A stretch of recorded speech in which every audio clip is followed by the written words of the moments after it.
Knee mount is a really interesting position. It doesn't really have much of an analog in other competitive grappling arts like judo or sambo or freestyle wrestling, but you do see it in old jiu-jitsu manuals. So maybe those guys way back then knew something that we don't today. But Brazilian jiu-jitsu uses it a fair bit. It's a double-edged sword. I'm going to be fairly high here.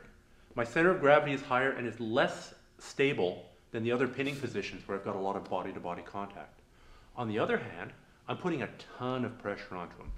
It's hard for him to breathe, and maybe he'll do something stupid and give me the submission. So that's typically how it's used, to put pressure on your opponent, to make him do something stupid, or as a transition to another position like mount. It's also worth noting that from a self-defense point of view, this is a really good position. If I'm here, I'm pinning him, I'm controlling his arm so he can't hit me in the groin, I'm making his life miserable, and I see 3 of his friends coming, I can disengage and run away pretty fast. Whereas if I went to another position that might even be better, like, I don't know, let's say rear mount here. I'm here, I'm in rear mount, I've almost got the choke, I've almost got him unconscious, and 3 of his friends come, and now he drives his weight back on top of me. It could take me a couple of seconds to disengage from here.